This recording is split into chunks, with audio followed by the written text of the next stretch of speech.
Bonds had their best month since 1985. Can you believe that? Why? There we go. 19. Man, I'm just closed my garage door. Remember, we used to not have garage door openers. Tell me that's not nuts. We never had a garage. We didn't have a car the first 12 years of my life. We never had a garage. Charlotte and I, our first house didn't have a garage. I remember having to go outside and scrape we had a 1992 Tercel or 91 Tercel or something like that. Had to scrape that, shovel and everything. Whew, cray. We didn't have a snowblower. Your snowblower was your old buddy Josh. Yes, sir. Anyway, Bonds had their best month since 1985, amigos. Hey, don't listen to me. Don't listen to Josh.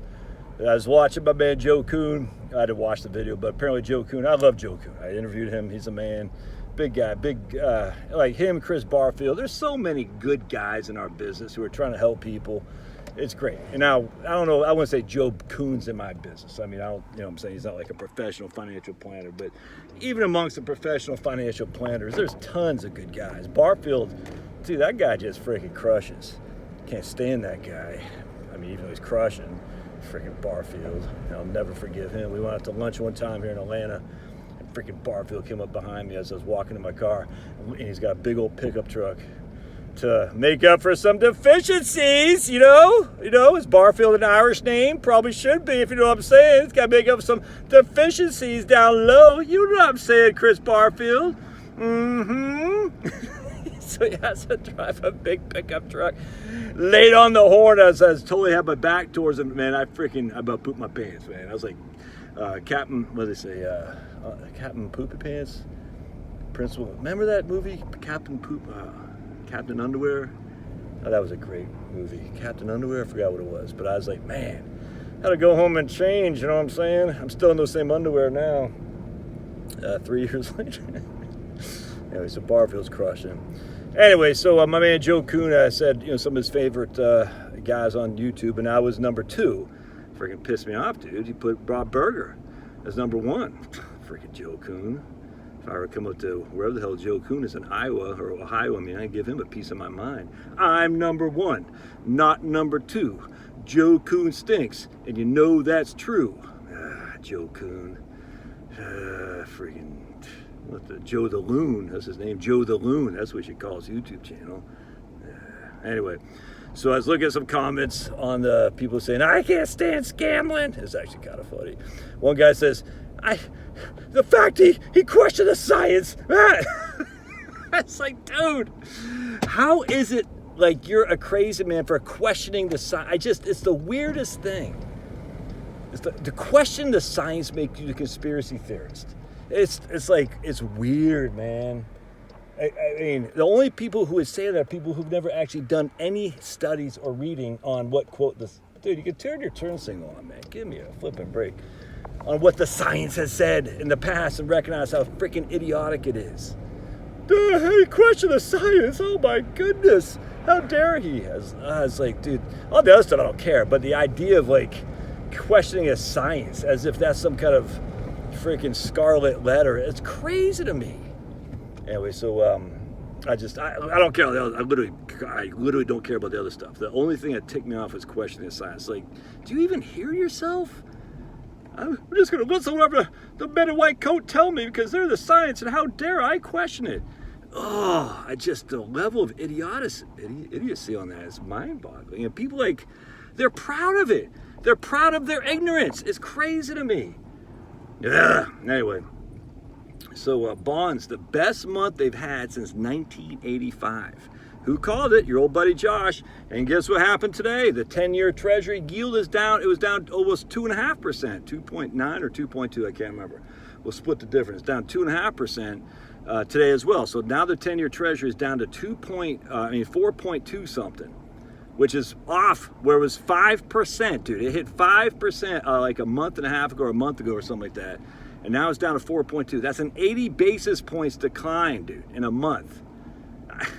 Jill sent me an article from Pete Navarro. Navarro. Is that rolling my R? Navarro. I think I'm rolling my R's. Navarro. Is that rolling my R's? What do you think? LA? Con LA? Carlo. I'm watching some YouTube lady because I got to learn how to roll my R's so I can be Spanish because I think my nature is to be Spanish. L con L, Carlo. Is that rolling my R's? You Spanish speakers out there, tell me. Carlo. Caro, Carlo. Probably not. Probably just a freaking pirate. Arrgh. That's what Charlotte says. You're just a pirate, not really rolling your R's. Carlo. I think it is. Carlo. I can feel my tongue. Carlo. Anyway, so Jill sent me this something from Peter Navarro, who freaking kicks ass and take names too, by the way. Basically saying what I've been saying for a long time, that if you can get 4 and 5% cash, look, people, what else could you want? That's freaking fantastic. It's probably not going to be like that forever, which is why the interest rates are dropping so much. Remember, what causes the interest rates to drop? People buying up bonds. Why are people buying up bonds? Because they recognize the interest rates are flattened.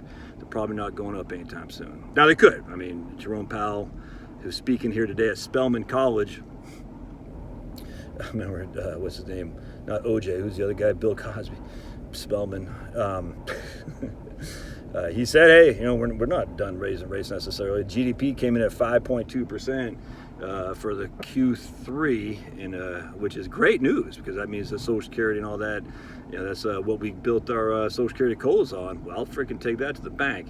If you think the economy is tracking at 5.2%, I got some news. I got some freaking oceanfront property in West Virginia for you, all right?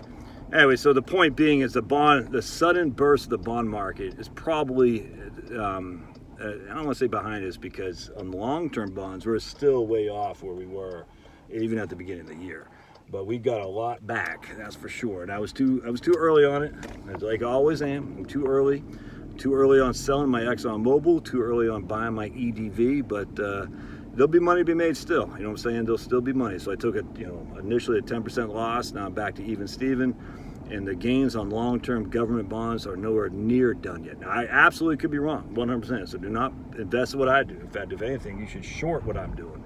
Short means sell it, or if not, take a bet against my positions because you'll probably be very, very wealthy as I'm sitting there on the welfare line. But anyway, long story short, who called it? Your boy right here. Everyone else saying bonds are dead. I'm all these people.